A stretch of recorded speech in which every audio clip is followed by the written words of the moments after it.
Welcome back to the School of Muscle. Today, we have an awesome episode for you. We had AJ Morris on the podcast and a little bit of background about AJ. So when he was younger, he was really passionate about racing go-karts, and he did that at a world championship level, but then he soon transitioned that into a passion for bodybuilding at 15 years old. And this all led to AJ becoming a 2017 WMBF Junior World Champion in bodybuilding. And not only this, but AJ has his own coaching business, and he has helped tons and tons of people throughout this sport of bodybuilding. And he is honestly one of the most passionate people I know about this sport. And I think if you're interested in building muscle and losing fat and improving your body composition, that he is a great guy to follow. In this episode, we cover things that might not be necessarily evidence-based, but things that probably still have some merit in doing. We cover training less days per week in an off season. We cover the importance of your environment and where you train. We cover a lot of different things in this episode. And after the episode, I'm going to give you guys my best 3 takeaways from the podcast. So without further ado, here's AJ Morris. All right, AJ. So the first thing that I kind of want to talk about is that, there's some things that just seem to work well, but they might not be necessarily backed by science. So I'm interested in if there's any kind of smaller details that you think are really important in your training that might not be necessarily backed by science, but you think is actually pretty beneficial. Sure. Well, I think some of the most prudent things that get missed, perhaps they're sort of somewhat backed by science or somewhat backed by anecdotal evidence, et cetera, is the power of understanding how someone trains and not just taking the literature for what it is. So, for example, if we look at volume as a variable, and we keep seeing people drive volume up and up and up, thinking it's a primary driver for hypertrophy, which of course it is, people tend to forget, and especially some coaches surprisingly tend to forget how important it is to know how someone is training. And from a fundamental point of view, we're looking at basics, as in, are they accurately performing movements, before we even look into their intensities with that volume. So are they actually stimulating the muscle group that we're trying to train through the exercise that we've selected as a coach? As an online coach myself, I work with no one-to-one. It's all online. It's sometimes a little bit hard to distinguish as to whether someone's performing something correctly. And sometimes it's even harder to correct that. The more that I coach online, the more that I actually realize that I think I need to see more people in person, both from a physique analysis point of view in a bodybuilding realm, but also from a training analysis point of view. Even my most experienced of trainees are still not training the way that I potentially want them to train, whether that's minor tweaks to execution or just overall intensity. I think the one thing that we might not see enough of is people really taking things back to basics when it comes to the way that they perform movements. So I think recording movements as a basis for that is key. Now, obviously, we know that range of motion is backed by science. Obviously, we know that a larger range of motion is most of the time going to be better than a shorter. We see then obviously the crowd come in saying that there's a certain degree of active range. I'm not so much in that crowd. I think that people who claim active range on a lot of things are just basically trying to get away with more load and less range. And most of the time, understanding that, most people have a range that's pretty close to its fullest, and working around joint limitations, flexibility, etc., is probably prudent for that. So that bit is actually some of the bits that I actually like. The science that's coming out on range of motion, I actually support that and I like that. But yeah, the main thing from a training perspective is certainly the degree at which we're performing movements as an individual before we're taking into consideration studies for maximal hypertrophy, considering just volume as one of the main drivers. Outside of that, with sort of exercise selection, again, something that I'm a big fan of, that's probably not backed by science at all, is looking at what other people are doing and trying to take a wider perception of what a lot of successful athletes do in the gym, trying to understand that, and then trying to sort of emulate that either on my training or potentially clients' training, etc. And I know that it's not a fact of what they do, but also their genetics, etc., etc., that fundamentally underpin results. But if you look at like some of the best physiques out there, and then you compare what they do in the gym, a lot of the time it's quite similar with exercise selection. So we're looking at, if someone's got, again, not backed by science, we're looking at someone's got a very well developed posterior chain. We most commonly see that person deadlift. I guarantee you, like, if you look at some of the top natural bodybuilders that had some of the best rear double biceps and rear lat spreads at all of the British finals in the past couple of months that have been going on down here, guarantee if you did a poll, I guarantee that at least 75% of those backs were deadlifters at some point in their training career. Perhaps they got fucked up along the way and they no longer deadlift. But that's one of the things that I think is because a lot of people now look at the science and they look at deadlifts and they just see them as a massive DNS taxing move, and they're like, oh, like, we don't need to deadlift then. Like, surely we can just get all our bang for our buck from rows and pull downs. And yeah, like, of course you do. But I'm more in the camp of thinking, like, shit, we should just all deadlift. And I know, and I've talked to multiple people about this, that's not necessarily what the research will produce, but I'm a big fan of that. I put a little bit more weight than most in cause correlation kind of things like that. Do you get what I mean? Which can probably do me some favors in some sense and maybe doesn't in another. But when it comes to science, I would like to preface all of that with the fact that I am very open-minded. I do read the research. I used to be very closed-minded. I used to sort of just stand up for myself and not let other opinions in, and that was really something that was holding me back as a coach. So I think if you're a coach, if you're especially a young coach like I was, please be open-minded to the stuff that the science is telling us, but don't be like, and then like other people that are very science-based, don't be so closed-minded just to accept the literature. Be open-minded enough to accept the other stuff that's coming in from an anecdotal perspective as well. I hope that makes sense. That's my thoughts. Yeah, for sure. And I think that there's that balance there to where you don't want to be so into the science to where you're just over-analyzing every little detail. But then again, you don't want to be so into the anecdotal side to where you're just taking everything as what's the word I'm looking for? Everything as like gold that these other bodybuilders are doing just because they say it works. But then again, that doesn't discredit their experience and things like that. So I definitely think that there's a balance there for sure. No, absolutely. Yeah, I agree. Yep. And then kind of to move on from this subject a little bit, do you think that someone's environment, someone's gym, how important of a role do you think that plays? Because I know personally, like there's times when I'll be training in the morning and I'll be the only one in the gym and it's dark outside, and it does make a difference compared to when I'm training when there's a lot of people around, I have a spotter, something like that. So how do you think that someone's environment plays a role in this sort of thing? Yeah, I cannot agree more with the environment factor. I think that number one, you should look for people over everything. So it doesn't matter what the kit's like to a large degree. It matters who is in there, who's training there.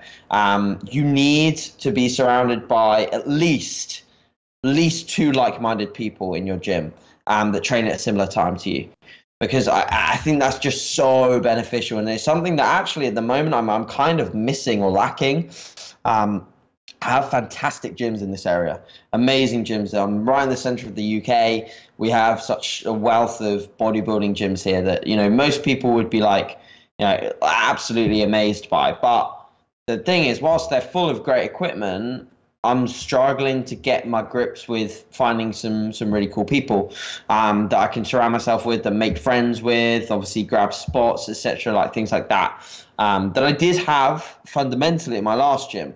My last gym was a gym that I trained at very, very frequently. I trained there for I think 4 years, 4 or 5 years. So I'd made a lot of friends. There was always spotters or people to film, etc., people to support. But you know when you've got a good gym is when you go for a PB and you have a little crowd around you. Like I have a client who trains in a pretty shitty gym, to be honest, pretty shitty, like 24-hour access gym. But whenever he pulls a deadlift and he goes for a PR, like he'll have a little unit around him. Like that is so cool. And I've only ever experienced that like 1 or 2 times in a gym.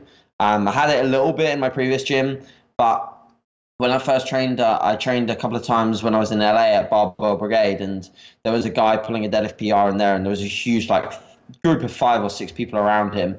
He put in his like music into the sound system.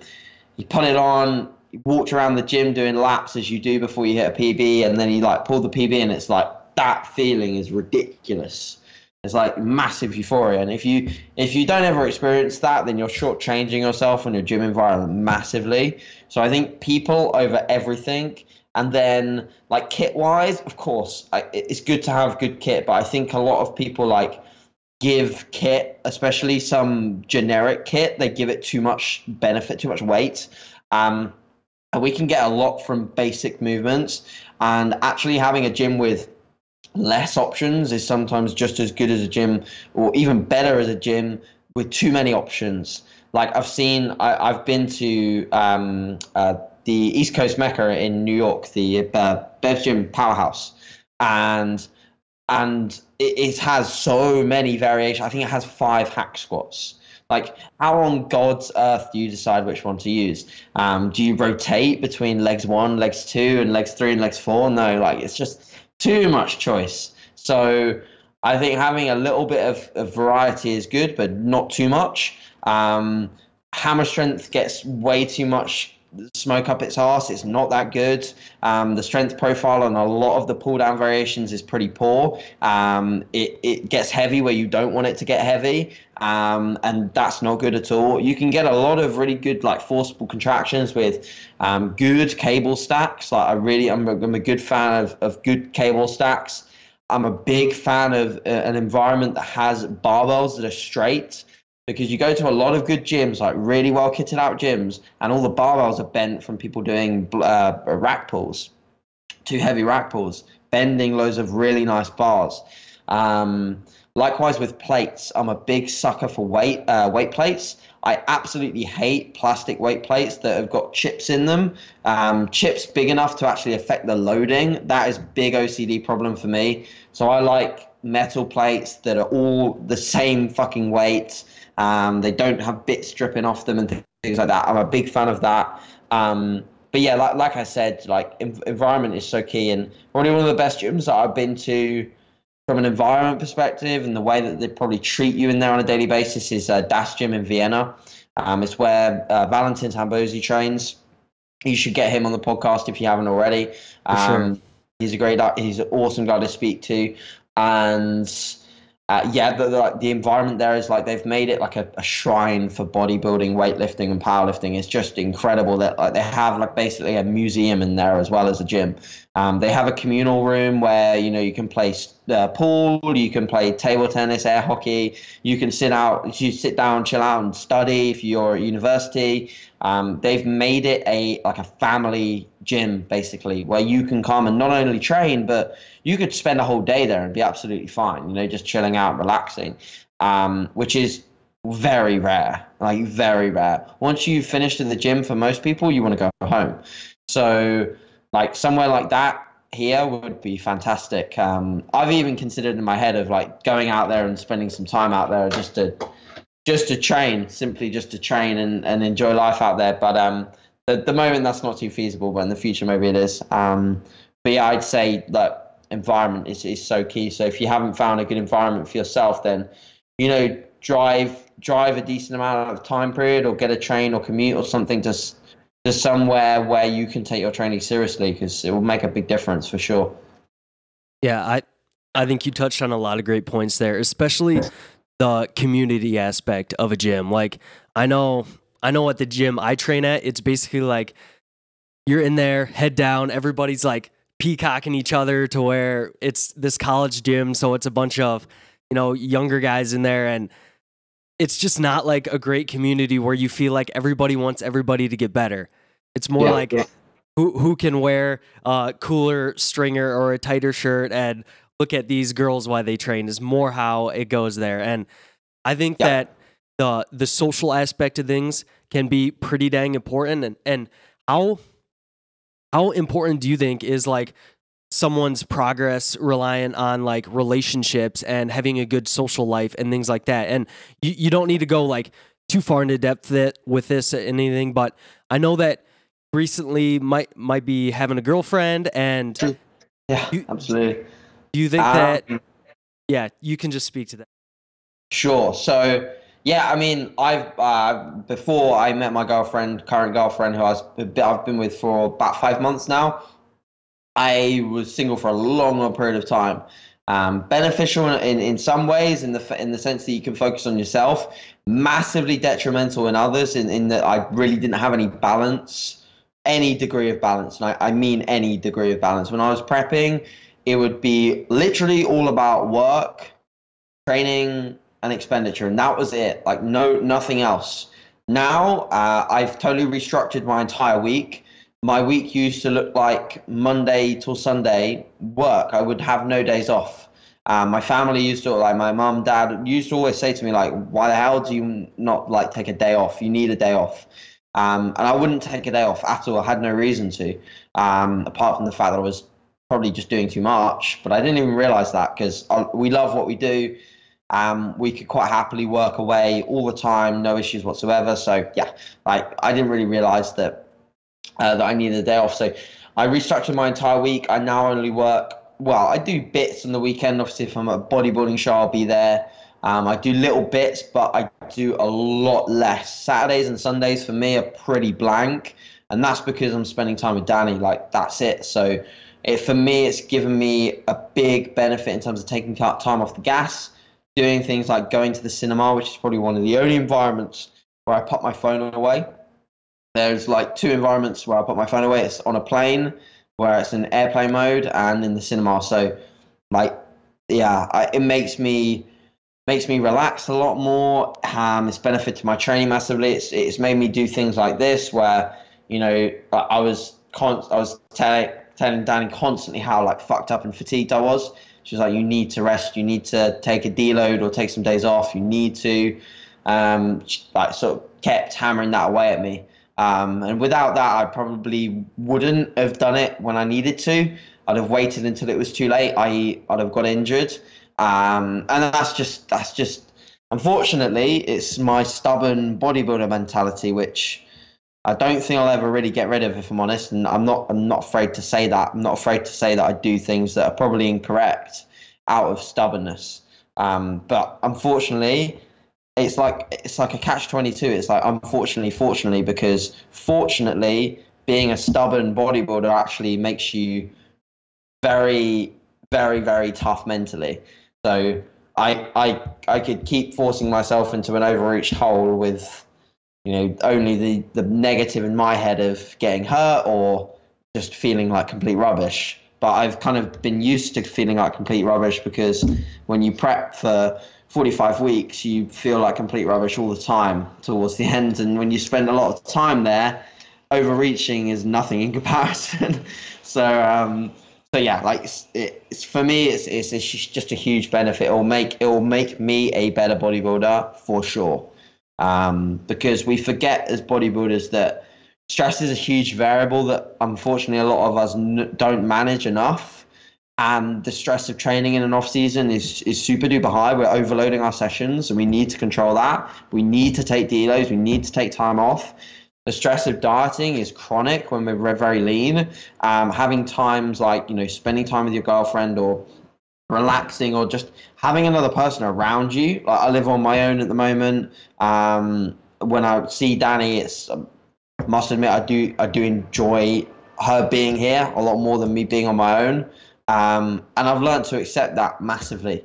But I think that comes, if anyone's listening to this and saying like, fuck, like, how do I get that? Well, you don't really get it. It just sort of happens. If you find someone that's sort of for, like right for you kind of thing, it should just fall into place. Anything that you like search for is not going to be good. You're just going to wait for the right time and the right place. It's my very brief and short relationship advice. Not sure if people are tuning in for that, but it will help them become better bodybuilders. So yeah, it should help. That's why people are tuning in, to become better bodybuilders, to build muscle, improve their lives. So I think that all of that is still relevant. So I really like that. And, you know, something that you touched on was that kind of reducing the amount of work you do. And I can really relate to that, because right now I'm in the process of trying to actually take time to chill out. And I almost feel guilty at the end of the night if I finish my work before like 8 p.m. at night, or if I stop working on the weekend. I almost feel guilty about it. Did you ever have a similar experience, and how did you kind of deal with that? Yeah, for sure. Like the guilt for me was extremely high when I did it and I didn't have any like reason to do it. So if I relaxed and I didn't have a reason to do it, made no sense to me. I still struggle very much so in the evenings, Ryan. So for me, I have to set a bedtime. And I have to to set a last meal time, because if I eat my last meal and I watch some like Netflix or relax and then go to bed, I'm good. But if I get sloppy with that, my last meal will just creep further and further back. Bedtime will creep further and further back. And that basically affects everything. It's poor. I like getting up early. I've always had an attachment to getting up early and feeling like I'm ahead of the day. I always like getting a lot done before the traditional 9 a.m. start time. I don't know. There's something about that makes me feel good. I almost feel like I'm ahead of others in a sense, which is part of my competitive nature, I think. And but yeah, the evenings I always struggle with. But like I said, those tips in terms of setting bedtime and a set last meal time to sit down and relax, really important. Over the weekends, I don't have any guilt now, because I'd have more guilt if I worked and didn't spend time with Danny.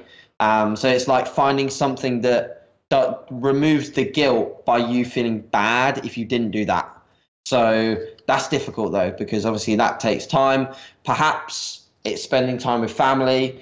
If I didn't have Danny around, maybe my current location, I'm fairly close to grandparents. I could go and see grandparents on a Saturday and a Sunday. Something like that would make me feel better about taking time off, because I'm doing something that benefits others. I think as coaches, people like us, you doing the podcast, taking your time out to do this today, etc. Like, we feel good when we give back.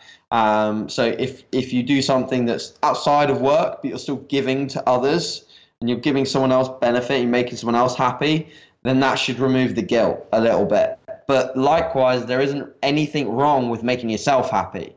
And doing something that benefits you is still making you happy. So a bit of you time shouldn't ensue with guilt, because you're making you better. You're going to come back to work more refreshed. You're going to come back into relationships at work more refreshed. I found my coaching has just improved drastically as a result of just taking time off, like coming back into my Monday or Tuesday check-ins, and some of them are like my best check-ins of the week. Like, I'm just reeling off info. I'm dissecting their check-in a lot better, as opposed to just being this brain that's just consumed with macros, training, diet, stress, bodybuilding all the time.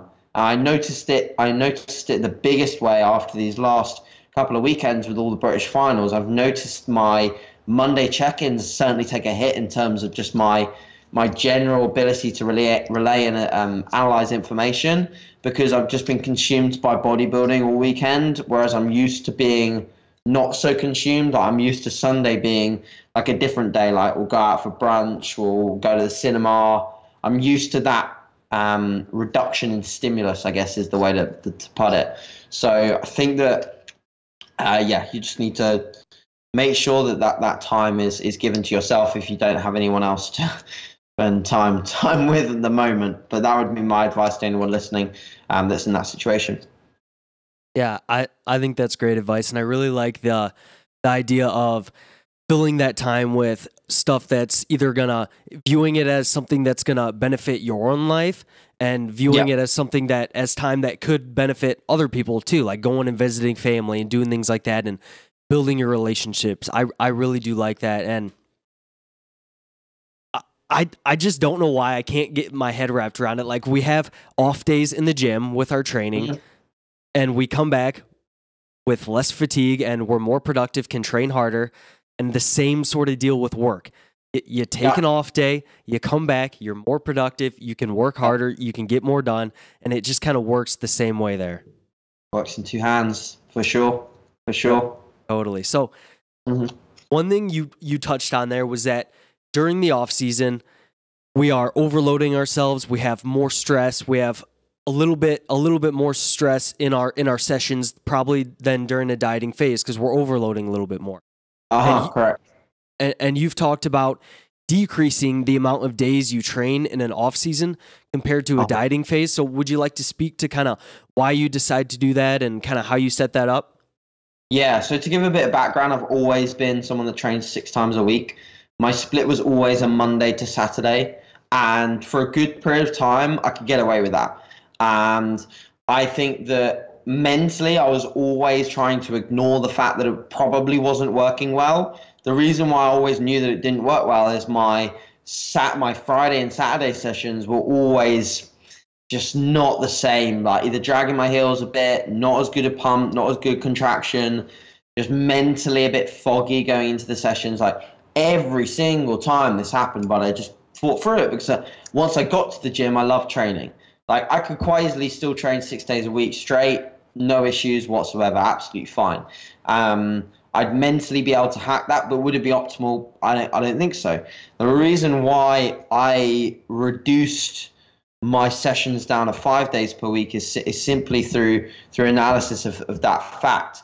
My volume, obviously, as a result, my weekly volume has dropped, but I believe that has done me even more favors as well in terms of my ability to overload sessions. So if we're looking at like, obviously the main goal as athletes is not to just get strong, because our ability to perform volume is very closely relative to hypertrophy.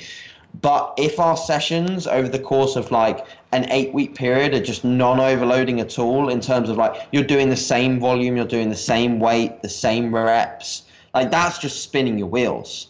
That is legitimately just spinning your wheels. So I prefer to see lower volume on a whole and the ability to progress in terms of weight or reps. I'd prefer to see that than to just see myself spinning wheels over the course of a period of 8 weeks perhaps before something started to move forwards. Whether that came through a push in body weight or just like maybe I took a deload and then had another surge of momentum, etc. I've also found that from a paradigm point of view, in terms of training versus deloading, I'm able to extend that paradigm a lot longer. Like I'm able to get out a lot more productive training before I have to start to back off. There's obviously an argument there in the sense that, surely by the time you've accumulated volume in a 6-day training split, if you deload earlier, you'll have still worked out the same amount of volume. If you deload later with a less training, blah, blah, blah, you get the picture. But I'd say that from from overall, again, just being a better bodybuilder's perspective, it's put me in a better mindset. Like my relationship with training is a lot better. So like we can work on our relationship with food in an off season, I think we can really work on our relationship with training. I think a lot of people have a very big issue with their relationship with training. In prep, a lot of people start to see it as caloric output, which is poor. Like, yeah, we're burning calories when we train, but the goal in our session is not caloric output. It's muscle retention. That's the goal when you diet. That's what you've got to go into your sessions with is I'm retaining muscle here. I'm not burning calories. Yeah, I am burning calories, but that's not the primary goal. And in an off season, we've got to look at the perspective of our rest days as like basically like a pre-workout day. And I'm not gonna claim name to that because Ben Broadhurst, who will probably listen to this, he can claim fame to that. I believe he was the first one to say it. But yeah, like you should take your rest days as like pre-workout days. So I eat enough food intake to prepare for that next session. And the quality of my sessions is just, like I said, shot up. Whilst I'm doing less volume, the productivity, the quality of the volume, the pump, the mind-muscle connection, contractions have all been massively improved by taking more rest. Injuries are down. Like I have little niggles now and again that come up and flare up. I've got a few like that were pretty much starting to creep in at the end of last week, which is why I was like, shit, if I go another week, I'm probably just going to turn this into something that'll last longer. So yeah, for me, like 5 days per week for most people is probably the way that most people should head. That's if, you have the ability to train hard. If I get a client and they're like, oh, I'm training 6-7 days a week, I'm like, well, you simply aren't training hard. You're either the most stubborn motherfucker ever or you're not training hard at all. And I really like training. You've probably seen a lot of my training, Ryan. I really like training really, really hard and doing a lot of really, really hard sets. And, obviously that's to some degree needs to be monitored. Like, for example, coming off the back of this four-day rest, I'm not going to go and try and hit ginormous PBs either on volume or intensity coming into my first week back because, hey presto, I'll get overreached in a very short period of time and I'll be back to square one. So there's an element of like fatigue management that has to take place in everyone's training. And a lot of people get that really screwed up with me. They just look at my training and they think that every set is like a war. It's just not. Like there's a lot of my sets that go on behind the scenes that don't get posted on Instagram are accumulative in terms of volume. So I'm accumulating volume with those sets. Like they may be 1 to 2 reps in reserve. And yes, I do some of those sets. They do exist in my training. Not every set is taken to brutal failure because I love people that say like I take everything to failure. I'm like, no, you don't. Like, no, you don't. You don't pull a deadlift until you can no longer pull a deadlift on every set. Like you'd be so wrecked. You'd have to deload every single week unless you had the most sustainable immune system ever. Like I don't think I've ever met someone that could train like that consistently. So yeah, I think that was a bit of a side tangent, but again, that's my general thoughts on resting more. I think people should rest more, I think. Yeah, so I think that there's definitely that balance there between where some people are just totally on the end of everything to failure, everything's hard, a ton of drop sets, never giving themselves time to recover. And then there's the other side to where it's like everything's like 3 or 4 reps in reserve. You train 3, maybe 4 times a week, and it's just there's that balance there to where you kind of want to be somewhere in the middle. And like a set to 1 rep in reserve or 2 reps in reserve is still really hard. Like I know myself, I'll videotape like front squats and I'll think, all right, I'm going to take this set to 1 rep in reserve and I'll finish it. And I'm like, holy crap, that was hard. I'll watch it back and I'll think, man, I still think I had more than 1 rep left in the tank here. So it's not like that's easy training by any means. Yeah, for sure. I think the analysis approach with that is really key. And also people, like it's a skill. Training hard is a skill. I'll be able to train harder than I do now in a year's time. I'm sure of that.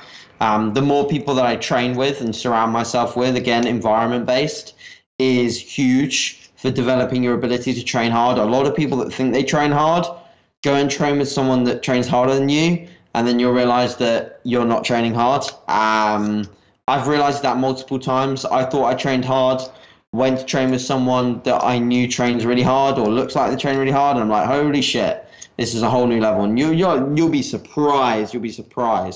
A lot of people will be surprised when they train with people who train super duper hard. that have years of experiencing that. So yeah, good points. For sure. And AJ, I think that's about all the time we have for here. Before we go, where can people find you? So I'm most active on Instagram at the moment. So just at AJ Morris _. So I'm most active on there. I have a site, I have a members site, which does just a load of training videos and Q&As. I tend to put up a Q&A a week, an informative video a week, and a workout per week on there. That's always growing. I'm always aiming to improve that. Next year is going to be a big year for that site and really just moving that forwards, because I want to make it like high quality I want to make it one of the best membership sites out there, but I also want to make it like a hub for naturals. I want a lot of naturals like logging on it or making videos on it. Like I really want to grow that site. So that's going to be exciting over the coming months. That's made by MorrisCoaching.com. And other than that, I've got the podcast, which is The Natty Scene. You can find that on iTunes and YouTube. And if you're interested in obviously coaching, I'm taking on board prep clients at the moment for 2019. I'm focusing purely over the next few months and taking on board prep clients. So if you're looking for contest prep in 2019, definitely give me a shout, give me an email, or look on the site for some more info. We can set up a consult and go from there with coaching. But yeah, other than that, guys, obviously thanks for having me, Ryan. I really appreciate it, and hopefully any listeners got some good stuff from this. Yeah, I definitely think you shared a ton of valuable information here, and I think that I can really attest to your content, to where you put out a lot of great information, and you're honestly one of the most passionate people that I know in this sport, and I really think that genuine passion really comes across in all of your content you produce, and I can't recommend checking your stuff out more, man. So thank you so much for coming on the show today, man. No worries at all. My pleasure, dude. Thank you for the kind words as well. I appreciate it. Hopefully you guys enjoyed that episode. As promised, here are 3 bigger takeaways from this podcast. So number 1, try to train in an environment to where you at least have a couple like-minded people, a couple people that are really pushing themselves and trying to, get shit done in the gym. And I think that this can really help you out. I know, like I said earlier in this podcast, I've experienced training in the morning with nobody in the gym, and then training with a spotter in the afternoon with, somebody from college or something like that. And man, I think it makes a big difference. And I especially think it makes a difference for performance. Maybe not necessarily as much of a difference for just getting a stimulus for growth.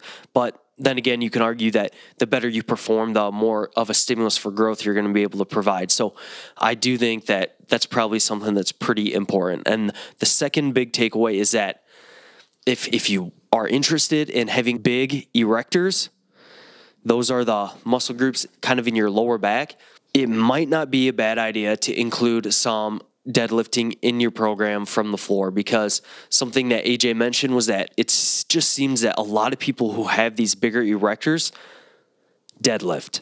And I would agree that, man, if someone's into that big erector look, that deadlifting is probably a good route to go. Now, me personally, I don't necessarily care as much about my erectors. My goals are not to necessarily maximize my bodybuilding potential. My goals are more so to just look good in general. And I don't know if I ever plan on stepping on stage. I really don't plan on doing that. So that's not necessarily my number one goal. I would rather, build the guns or the chesticles or something like that. But if that is one of your goals, deadlifting probably isn't a bad route to go. And the third takeaway is that during an off-season phase, it might not be a bad idea to train a little bit less frequently. And this is because you might be actually overloading yourself a little bit more in your training sessions because you have more food, probably a little bit better recovery and things like that with the increased food, increased body weight. So you might be able to move more loads and overload yourself a little bit more. And this might be a decent rationale to actually take more rest days throughout the training week and ensure that you're getting adequate rest and adequate recovery. So that's all we have for the podcast today. If you want to do me a huge favor, screenshot this bad boy, put it up on your story. It really does mean a lot to me. But that's all I got for you. I'll see you in that next episode.